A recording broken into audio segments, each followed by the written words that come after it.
कि कोई मरे तो मरे, मेरा काम करके जाए, ऐसा ना हो जाए कि देरी हो जाए, साइन हो जाए, साइन हो जाए।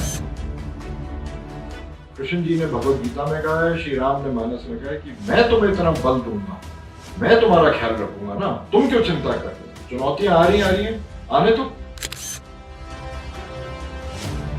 और शास्त्र पढ़ें, स्वाध्याय करें, लेकिन जब जरूरत पड़े तो शस्त्र भी उठाने की हिम्मत रखनी चाहिए। जय श्री राम। जय श्री राम। हरि अनंत हरि कथा अनंता। और खास तौर से जो हमारा इस समय एपिसोड चल रहा है, केकई जी द्वारा 2 वरदान मांगे जाने वाला, मुझे लगता है एक बहुत टर्निंग पॉइंट है। और ये जो इस तरीके के टर्निंग पॉइंट है, न केवल रामचरितमानस में हम लोगों की डे टू डे लाइफ में भी आते हैं, जो हमें बिल्कुल एकदम किम करते हुए विमोड़ कर देते हैं कि करे क्या, बहुत अनएक्सपेक्टेड। लाइफ के पास हमेशा हमारे लिए सरप्राइजेस होते हैं, और मुझे लगता है कि ये वाले बुरे वाले ज्यादा होते हैं। तो हमें इन चीजों से देखने सीखने को मिलता है कि हम क्या करें ऐसी स्थिति में। मैं ये कथा को जैसे पढ़ रही हूँ और आगे बढ़ रही है कथा, कितना मतलब कहना चाहिए एक हृदय विदारक कह लो, किम करते हुए विमोड़ करने वाला दृश्य है कि वो 2 वरदान मांगती हैं केकई उनसे, जो राजा दशरथ को बिल्कुल हिला देते हैं, और वो उनका हृदय इतना विदीर्ण हो जाता है कि वो बिल्कुल अचेत हो गए हैं और वो धरती पर गिर गए। तो यदि आप कल्पना करें उस पिता की कि जिसने इस स्थिति को फेस किया हो, तो मतलब वो क्या कहूँ कि शब्द नहीं है उसके लिए, हृदय रो जाए इस बात पे, हृदय रो जाए। लेकिन मुझे उनका केकई जी की हम बात कर रहे थे, तो मैं भी पहले केकई जी पे फोकस करूंगी कि जो केकई उस टाइम क्या करती है, वो सुमंत्र जी को बुलाती हैं और कहती है कि राम को बुलाओ। जो केकई राजा दशरथ के प्राणों को बचाने के लिए अपनी उंगली रथ के पहिए में लगा देती हैं, जो युद्ध में उनके साथ जाती हैं, उन्हें अकेले नहीं भेजती और युद्ध में प्रतिभाग भी करती हैं, उनकी प्राणों की रक्षा के लिए वो केकई अपने पति के प्राणों के प्रति इतनी निष्ठुर कैसे हो गई। और उन्होंने दोनों चीजें साथ साथ कि वो वैद्य को नहीं बुला रही, वो किसी के ट्रीटमेंट के लिए व्यवस्था नहीं कर रही हैं कि पति वो हो गए, उन्होंने राम को बुलाया। क्यों? जी, मतलब पहला प्रश्न जो बात हम यहाँ से शुरू करते हैं कि केकई जी दशरथ जी के प्रति निष्ठुर कैसे हो, क्यों? तो इसका तो देखिए आंसर यही है कि जब स्वार्थ होता है, स्वार्थ में वो मोह में वो जो मतलब अंधे हो जाते हैं, तो विवेक और बुद्धि काम नहीं करती है, सही गलत किसी के प्रति संवेदनशीलता ये सब खत्म हो जाती है, क्योंकि उस समय सिर्फ अपना लक्ष्य नजर आ रहा होता है, लक्ष्य मेरा स्वार्थ, मेरा काम बन जाए। मतलब इतनी उसमें शक्ति है कि कोई मरे तो मरे, मेरा काम करके जाए, ऐसा ना हो जाए कि देरी हो जाए, साइन हो जाए। तो ऐसा तो होता ही है, हम आज भी देखते हैं, यही ज्यादा देखने को मिल रहा है। हम पिता पुत्र में भी देख लेते हैं ऐसा कि भाई मेरे नाम कैसे हो जाए। और इसे तो आजकल ये और कहते हैं कि प्रैक्टिकल होना पड़ता है। भाई ठीक है, हमें लग रहा है कि दुख है पिताजी, लेकिन प्रैक्टिकल होना। अब हम जो इनसेंसिटिवनेस जिसको कहते हैं, कोई दुख में है हमारा अपना, हमारे पिता हमारी माता, अब हैं तो हैं, क्या कर सकते हैं, हमारा तो काम जो तरीका है संसार में जीने का, एक चलने का एक ढंग है, हमें तो चलना है, अपना काम निकालना है, हमें आगे का सोचना है, अपना सोचना है। तो यहाँ पे ये स्वार्थ वृत्ति काम कर रही है उनकी, उसने उन्हें उसके ऊपर ऐसे हाईजैक कर लिया। देखिए जब हाईजैक कर लेते हैं ना ये वृत्ति स्वार्थ की, तो फिर बुद्धि और विवेक काम नहीं करता। तो फिर उसी तरह से केकई जी के साथ हुआ, सुमंत्र जी को बुलवाया गया, सुमंत्र जी ने राजा की हालत देखी, बोले वो भी बड़े चिंतित हो गए कि ऐसा तो कभी नहीं देखा। और केकई जी ने तुरंत उनसे कहा, जैसे आपने कहा कि राम जी को बुलाओ, सुमंत्र जी ने भी 1 सेकंड वेट नहीं किया, कहा जल्दी चलते हैं, श्री राम जी को ही लाते हैं, तभी इस बात सामने आए और प्रॉब्लम सॉल्व हो जाए। मेरा दिल समझदारी पे विश्वास होगा कि प्रभु राम आएंगे और बात होगी, बात खुले, वही इसका सॉल्यूशन दे सकते हैं, श्री राम जी दे सकते हैं। मतलब उन्हें भी पता नहीं था कि ये इस तरीके की बात कर चुकी है, उन्हें सुमंत्र जी को नहीं पता, अंदेशा था, ये कह सकते हैं कि कुछ तो गड़बड़ हुई है, केकई जी के द्वारा ही कोई ना कोई गड़बड़ हुई है, जो महाराज की ये स्थिति हो गई है। कोप भवन में तो वो पहले से ही गई हुई है, कोप भवन में पहले से गई हुई है। कोप भवन का अर्थ भी यही है, कोप, क्रोध, दुख निकालना। ऐसे अलग रूम होते थे चैम्बर अलग से, तो ज्यादा अब ये राजा नहीं होगी, जहाँ दास दासियों को हटा दिया जाएगा, इसका हटाया मतलब है कि जाएगा। वो करके। राजा रानी है अपने जो आंतरिक भाव है, इमोशंस हैं, हाँ, वो सबके सामने नहीं दिखा सकते। उनका ये भाव होगा तो उन्होंने अच्छा। अपने प्राइवेट चैम्बर बनाए हुए हैं, हाँ, डिग्निटी डिग्निटी मेंटेन होती रहे, वरना कि भाई प्रोटोकॉल। क्योंकि प्रोटोकॉल है, या फिर ये है ना कि कोई एक पद पे है, हाँ, अगर आज हम अपने प्रधानमंत्री, राष्ट्रपति, हाँ, इनको अगर अजीब से गुस्से में देख लें या हाँ। रोते हुए देख लें तो हमारा ही मनोबल टूट जाए। मनोबल टूट जाएगा। हम ही बिल्कुल, कितना अच्छा। पूरा, कोई पर्सनालिटीज ऐसी हो ही जाती हैं कि हाँ, जिनका प्रभाव करों पे पड़ता है, तो उन्हें तो बहुत सतर्क होकर चलना पड़ता है। हाँ। उसी वजह से कोप भवन का कंसेप्ट था। ये बड़ा दिमाग में आता था क्योंकि हाँ। रामलीला देखते थे बचपन में कि वो केकई जी ने सब कुछ उतारा, और मेरी छोटी सिस्टर तो बहुत ही ड्रामा घर पे आके करती थी, चोटियां खोली और जाके गुस्सा होके लेट जाती थी। तो ये बहुत हम लोगों को वो ये करता था, होता इस है। को भवन का ये वो रहता है कि तो वो यहाँ चीज़- पे आप केकई जी को का भी बचपना ही समझ लीजिए। अच्छा, हाँ, हाँ, हाँ, जब अपनी बचपना। जिद में, जैसे बच्चा अपनी जिद पकड़ लेता है ना, और भले बुरे का ज्ञान। अब आप मान लीजिए एक छोटा बच्चा है, 3-4 साल का है, वो एक खिलौने की जिद कर रहा है और घर में बीमार दादी दादाजी हैं, तो क्या वो चिंता करेगा? नहीं, वो तो जैसे बच्चे हाथ पैर फैलाते हैं, अपना गिरते हैं, उड़ते हैं, हरकतें हाँ, करते हैं, आपने जिद बिल्कुल पकड़ ली। एक लाइन में जवाब दे दिया। मैं ये कह रही थी कि क्यों केकई जी को नहीं वो करके हुई, वो अपनी जिद के आगे उन्हें। जिद है, तो इसका मतलब ये तो नहीं है ना कि बच्चे बुरे होते हैं। बच्चे बुरे तो नहीं होते ना, बच्चे नादान होते हैं, इनोसेंट होते हैं, नादान होते हैं। वो अभी सही गलत क्या करना चाहिए क्या नहीं करना चाहिए वो समझ अभी उन्हें नहीं आई है, इस वजह से वैसा कर गए। केकई जी के साथ गलती ये है कि भाई वो समझ उन्हें मिल चुकी है, फिर भी उन्होंने ये नादानी की एक्ट कर दिया। तो उनका बचपना समझ के ही उस समय का इस बात को श्री राम जी ने भाप लिया। ठीक है, माता ने बच्चों ऐसी जिद कर ली, कई बार कर जाते हैं हमारे बुजुर्ग भी जिद, लेकिन हमारा कर्तव्य क्या है? सवाल ये उठता है कि कभी हमें ऐसा लगता है कि हमारे बुजुर्ग ने हमें कोई आदेश दिया जो कि गलत है, हर दृष्टि से गलत है, तब हमें क्या वो आदेश मानना चाहिए या नहीं मानना चाहिए? मैं इस चीज पर भी, जी। हाँ, आप तो जैसे वो कहना चाहिए ना कि प्रभु तो अंतर्यामी है ही, प्रभु के भक्त भी अंतर्यामी है। मैं आपसे अगली चीज यही पूछना चाहती थी, लेकिन उससे पहले मैं एक चीज सोच रही हूँ कि राजा दशरथ जी, मतलब उन्हें संतान का सुख कभी नहीं देखा। कितनी एक लालसा हर इंसान को होती है कि भाई हम मतलब हमारे संतान हो, जी, फिर जाके उन्हें बुढ़ापे में पुत्र भी कैसा श्री राम। कि श्री राम जी जैसा ऐसा पुत्र तो ना हुआ ना होगा, है ना, इस ठीक सृष्टि बात में है। नहीं होगा कोई ठीक। जिसे ऐसी संतान मिली हो, और उससे उस जिस संतान को उन्होंने कभी दुख की परछाई ना पड़ने दी हो। जी, मुझे ये लगता है कि केकई जी ने भरत जी के लिए जब मांगा होगा जी, राज्याभिषेक की, उनको राजा बना दिया जाए, राजा दशरथ उस चीज से नहीं हिले होंगे। नहीं लेकिन जब उन्होंने ये कहा होगा ना कि श्री राम को वन में, नहीं, यही तो- हुआ था जो आप कह रहे हैं, ऐसे ही हुआ था। है तो एक पिता के लिए मतलब उस हाँ, दुख की कल्पना करना भी बहुत वो है। हम अपने बच्चों को हर तरीके के दुख से बचाना चाहते हैं, और प्राणों से प्रिय और भगवान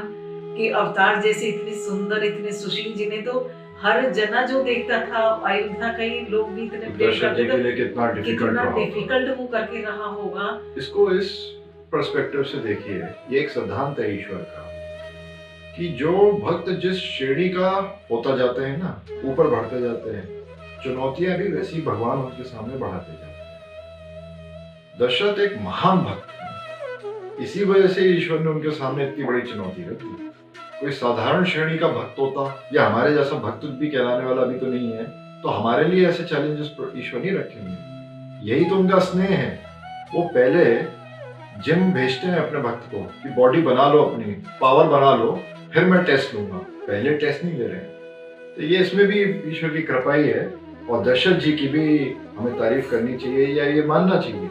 दशरथ जी महान भक्त हैं, और भक्त के जीवन में चुनौतियां आती रही हैं और रहेंगी। अच्छा, एक चीज आपकी इस बात से पता है, लोग क्या कहते हैं, लोग ये कहते हैं ज्यादा, मैं आपको बता रही हूँ, जी। मुझे नहीं पता, आपने कभी सुना जी, कि ज्यादा पूजा पाठ नहीं करना चाहिए। जो लोग ज्यादा भगवान की तरफ मुड़ते हैं, पूजा पाठ करते हैं, उनके जीवन में दुख बहुत आते हैं। ये सब चीज भी लिमिटेड। आपकी इस बात से मुझे वो फॉरेन लोगों की कई हुई बात दिमाग में आई। आपने बोला अभी जैसे एक नाभादास जी हैं, संत नाभादास, हाँ। वृंदावन के। अच्छा, उनका एक बड़ा प्रसिद्ध ग्रंथ है भक्तमाल, भक्तमाल, 4 वॉल्यूम्स हैं उसके। अच्छा, उसमें करीब हर वॉल्यूम में करीब 100 भक्तों के चरित्र हैं, करीब 400। अच्छा। और ये बात बिल्कुल फैक्ट है जो आपने कही, कि मैंने भी यही पढ़ा है, यही समझा है कि जो ईश्वर की तरफ उन्मुख हो जाते हैं, उन भक्त के जीवन में संसारिक ऑर्डिनरी जो लोग हैं उनसे कहीं ज्यादा चुनौतियां और दुख लिखा हुआ है। और बिल्कुल पहले ही बता दिया जाता है कि ऐसा है, तो जिसकी भक्ति कच्ची है वो तो पहले ही भाग जाए इस मार्ग से। ये ईश्वर की चाल है, ये संतों की चाल है। वो चाहते नहीं कि हल्का खिलाड़ी इस क्षेत्र में आए, कंपटीशन नहीं चाहते। कहते हैं किसी की कमजोर है भक्ति, भाई तुम छोड़ दो, तुम्हारे बस की नहीं, तुम जाओ, तुम संसारी बने रहो। लेकिन ये बात फैक्ट है कि बहुत चुनौतियां आती हैं, और जैसे जैसे आपकी उन्मुक्ता बढ़ती जाएगी, आपकी भक्ति बढ़ती जाएगी, वैसे वैसे चुनौतियां भी बढ़ती जाएगी। लेकिन इसके पीछे भी कारण हमें पता नहीं है। हमें इस बात पे विश्वास करना पड़ेगा कि हमारे हजारों जन्म हो चुके हैं, और जन्म जन्मांतर में हमने पाप और पुण्य कर्म करे। और ऐसा नहीं होता कि ये मैथ्स है कि अगर हमने 10 पुण्य करें और 8 पाप करें और 10 - 8 हो जाएगा, 2 पुण्य का हमें फल मिल जाएगा। ऐसा नहीं होता, ये मैथ्स नहीं है। हर पुण्य का फल हमारे को सफलता में मिल जाएगा, लेकिन हर पाप का भी हमें इफेक्ट झेलना पड़ेगा। अब प्रभु क्या करते हैं, ईश्वर का क्या रोल है, ये भी सिद्धांत है कि जब भक्त उनकी तरफ उन्मुख होता है तो जो जन्म जन्मांतर के पाप हैं वो निबटने में अगले जन्म जन्मांतर लग जाएंगे, 10 जन्म। लेकिन ईश्वर का ये इच्छा है कि जितनी जल्दी हो सके उतनी जल्दी मैं इसके ये कार्मिक जो उसकी जो गांठ है वो खोल दूं।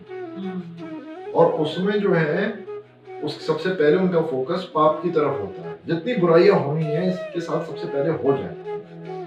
इस वजह से जैसे ही कोई साधक विपश्चिता कहते कि ईश्वर प्रभु की शरण में हूँ, मान ले एक बार विश्वास से, श्रद्धा भाव से, एकदम ये साइकिल शुरू हो जाएगी। मतलब कुछ काम धंधे में लॉस हो जाएगा, इनकम कम हो गई, बीमार हो गए, परिवार पे कष्ट आ गया। हर भक्त के जीवन में देखा है, और इन सब से गुजरना पड़ता है, तभी तो मजबूत बन के वो उनकी पात्रता पाता है ना भक्त। ऐसे हल्का आदमी नहीं भक्ति के पात्र है, पात्रता चाहिए तो उसके लिए कुछ, यानी जैसे स्कूल में जाते हैं कि हमें पढ़ना है, इस स्कूल में तो पहले एंट्रेंस टेस्ट होगा ही होगा, जो पास हो जाएगा एंट्री उसी की होगी। आप समझिए कि क्लास 1 का बच्चा जो एग्जाम दे रहा है वो उसके लिए चुनौती है। अब क्लास 1 के बच्चे से सीधा 12th का एग्जाम तो दिलवा नहीं सकते। वो बस जैसे जैसे वो आगे बढ़ता जाएगा उसकी चुनौतियां भी बढ़ती जाएंगी। यानी आप समझ लीजिए प्रभु का सीधा सीधा फंडा है कि भाई मेरी क्लास में आओगे तो एग्जाम तो देना ही पड़ेगा, क्योंकि एग्जाम दोगे, पास होगे तभी अगली क्लास में। वरना स्कूल में, भक्ति के स्कूल में एडमिशन ही मत लो, जैसे हो वैसे ही मस्त रहो। तो इसको इस दृष्टिकोण से लीजिए कि चुनौतियां तो आएंगी ही, आती रहेंगी, लेकिन ये भी भगवान का आश्वासन है, बड़ा पक्का है। और मैं अपने जीवन में अनुभव के साथ कह रहा हूँ ये बात कि आएंगी, लेकिन उससे पहले कृष्ण जी ने भगवत गीता में कहा है, श्री राम ने मानस में कहा है कि मैं तुम्हें इतना बल दूंगा, मैं तुम्हारा ख्याल रखूंगा ना, तुम क्यों चिंता कर रहे हो। चुनौतियां आ रही हैं, आने तो किस पे नहीं आई, विभीषण पे आई, सुग्रीव पे आई, लेकिन फिर उसका रिजल्ट भी तो देख लो।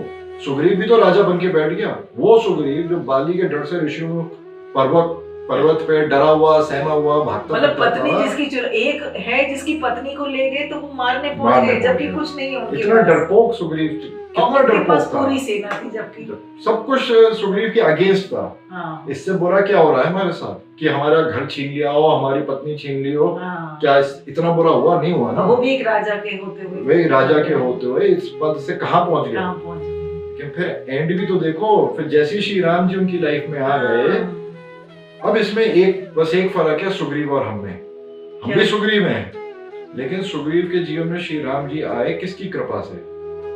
वो है मूर्तिमान विश्वास, यानी हनुमान जी। सुग्रीव ने हर परेशानी में सब कुछ हार गया, डर गया, लेकिन उसने विश्वास को अपने पास पकड़ के रखा, यानी हनुमान जी से मित्रता बना के रखी। तो हमें भी बस ये करना है, कुछ भी होता रहे, बस विश्वास को पकड़ के रखो। मानस में भी स्टार्टिंग में तुलसीदास जी कहते हैं कि शिव जी साक्षात रूप में विश्वास के, और पार्वती जी साक्षात रूप में श्रद्धा की, और हनुमान जी शिव जी के अवतार हैं, तो विश्वास ही है वो हमारे लिए। तो हमें हनुमान जी को पकड़ लेना चाहिए, तो फिर श्री राम जी, गारंटी है कि श्री राम जी लाइफ में आ जाएंगे। सारी संकट फाइनली एंड में अच्छा ही होगा, ये इस बात की गारंटी है। अभी तो ये आप इस बात से डरेंगे या सहमेंगे कि भक्त के जीवन में चुनौतियां आ गई, परेशानी आ गई, लेकिन एंड में जो है वो उसका फायदा मिलता ही है, कल्याण हो जाता, मंगल प्रभु उसका कर देते हैं। और इसके लिए श्री राम जी ने खुद का जीवन ऐसा चुनौतीपूर्ण वाला ही चुना ना, थ्रू आउट वनवास लिया सब। ये जैसे अभी इसी वाक्य पे आते हैं जब कैकेयी जी ने उनसे कहा दशरथ जी कि भाई आप वनवास जाइए, जी, तो श्री राम जी ने कैसे एक सेकंड नहीं लगाया, इस बात को स्वीकार कर लिया।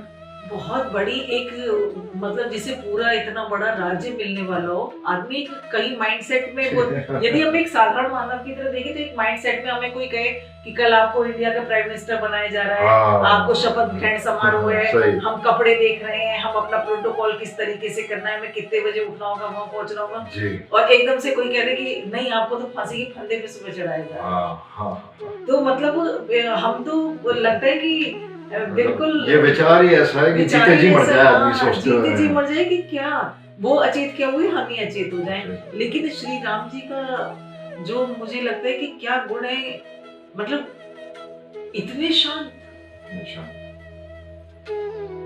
कि कोई मतलब नेगेटिव रिएक्शन ही नहीं, और कितना पॉजिटिव कि बस इतनी सी बात। प्रभु का तो बस एक ही संदेश है जो हम प्रयास करें और जीवन में अपने, वो है टॉलरेंस का, स्वीकृति, जो हो रहा है उसे स्वीकार करें। यही सिखाने के लिए बस उन्होंने ये एक सेकंड, इतना आसान होता है नहीं है, तभी तो रामायण में प्रभु ने दिखाया कि आसान तो कुछ नहीं है। स्वीकृति ला पर हमारे पास कोई और ऑप्शन भी नहीं है, जो विधि का विधान है, जो ईश्वर की इच्छा है। बिल्कुल आप सोच लो कि मेरे साथ गलत हुआ, आप युद्ध कर लो, लड़ लो, जवाब दे लो, पर जो होना है, जो हुआ है, वो तो वही हो रहा है। ये आप बस अपने मन की भड़ास निकाल सकते हो, या अपने आप को एक संतुष्टि दे सकते हो कि हाँ चलो मैंने भी जवाब दे दिया, अल्टीमेटली होता ही है। तो भगवान ये कह रहे हैं कि भैया क्यों अपनी व्यर्थ में मेहनत बर्बाद कर रहे हो, पहले ही मान जाओ, चाहे सही चाहे गलत, तुम मेरा विधान मान के ऐसे स्वीकार कर लो कि मेरी ये इच्छा है तुम्हारे लिए कि तुम्हारे साथ ऐसा ही हो। सवाल ये होता है कि हमें तो नहीं पता कि हमने पूर्व जन्मों में क्या पाप करे हैं जिसका हमें ये दंड मिल रहा है, यही सबसे मुश्किल है। आज भी किसी को पुलिस पकड़ती है तो ये जिसको पकड़ा हुआ है मुजरिम को, उसको अधिकार है जानने का कि किस कारण से मुझे पकड़ा है, और लेकिन कर्म का सिद्धांत ऐसा है कि हमें नहीं पता और यही सीखना समझना सबसे कठिन कार्य है, और यही तो साधना भजन है, ये बात की स्वीकृति लाना ही तो साधन। इतनी अच्छी आपकी बात लगी कि स्वीकार करना सीख लो जी। स्वीकृति, और अच्छा क्या है, स्वीकार तो हमें करना ही पड़ता है जी, हमारे पास कोई ऑप्शन नहीं है, लेकिन हम उसमें शिकायतें कंप्लेंट्स जी, यही हमें पति मिलना रह गया था, यही पत्नी मिलनी रह गई थी, यही बच्चे मिलने रह गए थे, सबका इतना अच्छा कैरियर है, मेरे ही साथ ऐसा। स्वीकार तो हम कर रहे हैं क्योंकि हमारे पास कोई ऑप्शन नहीं है, लेकिन उसमें हम कहीं भी संतोष का अनुभव नहीं कर रहे, शांति का अनुभव जल रहे हैं अंदर से, और उसमें शिकायत है। यही हम उसे प्रभु के इच्छा मान के यदि स्वीकार कर ले जी, एक श्री राम की तरह का आचरण, क्योंकि प्रभु जब लीला करते हैं तो उनका मंतव्य तो यही होता है कि वो एक आदर्श प्रस्तुत कर रहे हैं कि हमें किस तरीके से बिहेव करना चाहिए। हृदय की जो जलन है, ये जैसा आपने भी कहा, इसका सॉल्यूशन सिर्फ बात आपने पढ़ ली, यहाँ सुन ली तो आप समझ जाएं, इतना आसान नहीं है। इसी वजह से आपको अपनी तरफ से एक साधन भजन या जैसे श्री राम नाम जप है, इसमें अपने आप को लगाना पड़ेगा, थोड़ा सा प्रयास करना पड़ेगा। एकदम आ जाए, बात समझ में आ जाए, वो तो लाखों में एक विरले ऐसे होते हैं जिनके ऐसे पुण्य कर्म होते हैं जिन्हें समझ में आ जाता है, हम उस श्रेणी में नहीं। तो हमें थोड़ा सा इसके बारे में प्रैक्टिस करनी चाहिए डेली बेसिस पे। अच्छा। उस प्रैक्टिस को ही तो हम भजन कहते हैं। तो प्रैक्टिस यही करनी है कि हमें ईश्वर इच्छा कि जो कुछ हो रहा है उनकी इच्छा से हो रहा है, छोटी-छोटी चीजें अपने आप को रिमाइंड कराते रहे। उसी रिमाइंडर का नाम जप है। आप राम नाम लेते रहेंगे तो आपको ये बात बार बार रिमाइंड होती रहेगी, तब आपके माइंड की जो एक तरीके से सोचने का एक डायरेक्शन है वो थोड़ा सा शिफ्ट होना शुरू होगा। जितना दूर है आप उतना टाइम थोड़ा ज्यादा लगेगा।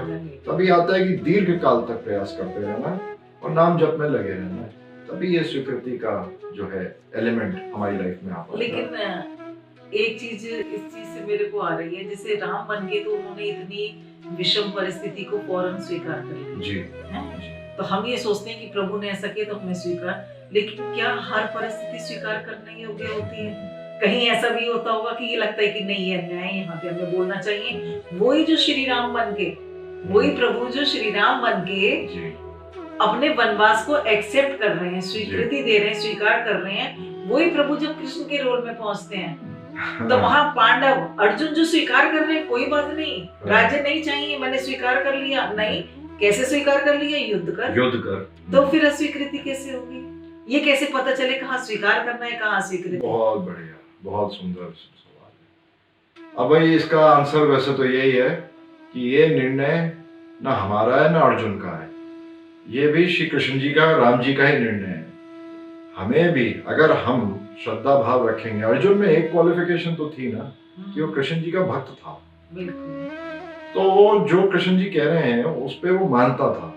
अगर हमारे अंदर वो भाव है भक्ति का, तो ये बात भी हमें कहीं ना कहीं भीतर से, हमारी आत्मा राम से हमें आदेश मिल जाएगा कि इस परिस्थिति में आपको स्वीकृति करनी है।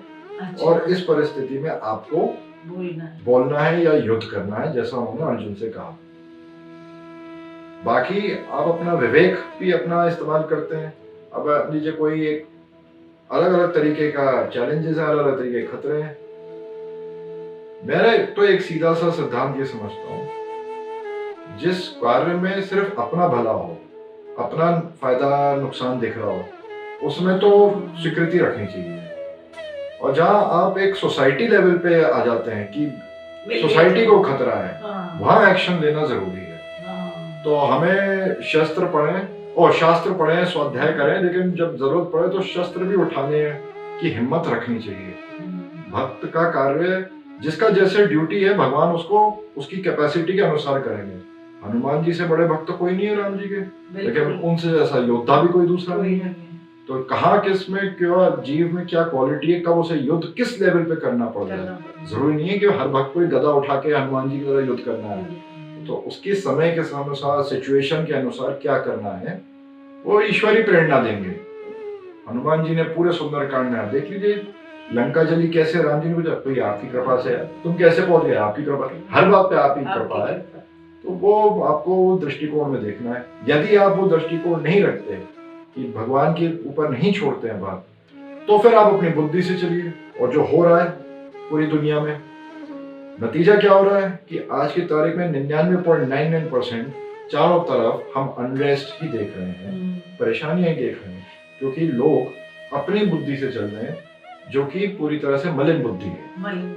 बिल्कुल सही। बहुत, अब मुझे तो ये बात बहुत अच्छी लगी कि जहाँ हमारे अपना कोई स्वार्थ या अपनी निजी जिंदगी पे उसका प्रभाव है, वहाँ हमें स्वीकृति देनी चाहिए। वहाँ जो वनवास मिल रहा था वो केवल राम के लिए था, आप वैसे देखो तो जी। लेकिन जहाँ पे कृष्ण की बात है, जो आपने कही कि जब उस चीज का प्रभाव पूरे समाज पे पड़ रहा है, देश पे पड़ रहा है, क्योंकि कृष्ण जी भी उसमें कहते हैं कि यदा यदा ही धर्म से ग्लानिर्भवति, तो उन्होंने पांडवों को राजा, आपकी बात से जो मुझे समझ में आया, मैं जोड़ के देखी, उन्होंने पांडवों को राजा बनाने के लिए युद्ध नहीं करवाया, उन्होंने तो धर्म की स्थापना के लिए युद्ध करवाया। यही ईश्वर ने कहा है, बिल्कुल ठीक है। कौरवों से मुक्ति करा दिलाने के लिए ये युद्ध जरूरी हो गया था, ये जरूरी हो गया। और फिर पहले पांडव भी तो वनवास गए, तब कृष्ण जी ने उनसे तब तो नहीं कहा ना कि वनवास मत जाओ और युद्ध करो। और उसके बाद जब लौट के आए तब कृष्ण जी फिर गए दुर्योधन के पास कि भाई सिर्फ 5 गांव दे दो उनको, बात खत्म हो जाएगी। वो तो जब हर तरीके से देख लिया कि कोई सॉल्यूशन नहीं निकल रहा, तो अंत में फिर युद्ध तो करना पड़ेगा, कृष्ण जी का आदेश है। और रावण से भी युद्ध से पहले उन्होंने दूत भेजा था। हाँ, तो अब दूसरा दृष्टिकोण इस पे ये आ जाता है कि फिर अगर स्वीकृति ही श्री राम जी के जीवन में अगर रहती, तो जब रावण सीता जी को उठा के ले गया तो वो वहां पे भी स्वीकृति कह देते जैसी इच्छा। लेकिन यहाँ सिर्फ बात सीता जी की नहीं थी, वहाँ यहाँ तो अब उनका जो संकल्प था कि वाला भी हो गया ना, एक स्त्री की मर्यादा की वो रक्षा वो कर रहे हैं। ये भी तो एक समाज में एक संदेश देने वाली चीज है ना, यदि वो शांत होके बैठ जाए। बिल्कुल, इसको इस तरह से लीजिए कि वो जो काल था, स्त्री स्मिता के प्रतीक है सीता जी। बिल्कुल ठीक। तब उस समय तो कितना अनसेफ ऐसा लगता था माहौल रहा होगा हाँ। स्त्रियों के लिए। और कई कई शादियां कर लेना और किसी की पत्नी को चुरा के ले जाए, ये तो वहां का नॉर्म होगा उस जमाने में। अगर सोचिए, ये तो तभी तो ये संकल्प वाले व्रत लेने वाले श्री राम जी आए कि मैं एक पत्नी व्रत लेता हूँ, और ये सब नहीं चलेगा अब से कि कोई किसी की भी पत्नी का हरण कर ले और उसका सुख भोगे। तभी तो वो श्री राम जी हैं, धर्म की स्थापना हर क्षेत्र में करेंगे और राक्षसों से मुक्त भी कराना है उन्हें। तो फिर उन्होंने कहा अब तो युद्ध आने वाले हैं। लेकिन फिर भी जब श्री राम जी भी लंका में गए, युद्ध की शुरुआत हुई, तो अंगद को भेजा, खुद भी उन्होंने कहा रावण से अभी भी समझ जाओ। पहले उन्होंने अपनी शक्ति दिखाई, देखो रावण को कि देखो पहले मैं अकेले आया, आज करोड़ों वानर मेरे साथ हैं, देखो हम समुद्र के इस तट पे हैं, आज हमने वो सेतु बांध दिया। इतने तक पे ही रावण को समझ जाना चाहिए था ये असाधारण कोई है। तो पूरी वार्निंग दी, हर तरीके से समझाया, भाई समझ जा। रावण जब किसी तरह से नहीं समझ रहा तो फिर अंत में तो एक ही ऑप्शन बचता है युद्ध का, और वो श्री राम जी ने करा। थोड़ी हाँ कॉम्प्लिकेटेड बातें हैं, तो जहाँ पे भी मैं तो अपने जीवन में देखता हूँ जहाँ कॉम्प्लिकेशन है वहाँ फिर मैं तो शरणागति धर्म को ही पालन करें, वही हमारे लिए सबसे सरल है। सबसे सरल भगवान से प्रार्थना कर दे, उन्हीं पे छोड़ दें, जो आपको लगे ठीक है। उस क्षण हमें क्या करना है वो ईश्वर करवा देते हैं, चिंता मत करिए। अंदर से प्रेरणा देके वैसे उनकी शरण में हो जाइए, नाम में लग जाइए, अपने आप प्रेरणा मिल जाएगी आपको कि क्या करना है, कब धैर्य के साथ। बहुत ही सुंदर। हे श्री राम प्रभु, आपके शरणागत हैं हम भी, और हमारे सभी दर्शक भी, हम पर भी अपनी कृपा बनाए रखिएगा, हमें भी आपके जैसे गुण विकसित हो। बहुत बहुत धन्यवाद। हाँ बस इसको यहाँ पे और अंत कर दें कि कैकेयी जी ने श्री राम जी को बुलाया तो उनका यही आशय था कि पूरी अयोध्या नगरी में वो राम ही है जो मेरी बात एक सेकंड में मान जाएंगे। कोई क्वेश्चन मार्क नहीं। अगर किसी और से कहेंगे, सुमंत्र से कहेंगे, दशरथ जी से कहेंगे, इनसे कहेंगे, उनसे कहेंगे, तो बात घूम फिर के पहुंचेगी। हमें अपनी प्रॉब्लम जल्दी सॉल्व करनी है, राम जी से कह दिया, मतलब राम जी को ही दंड देना है तो भी राम जी से ही कह दो भैया एक सेकंड में। वही एक ऐसे करुणा निधान है जो एक सेकंड में बात मान लेते हैं। क्या बात है। जय सिया राम। जय सिया राम।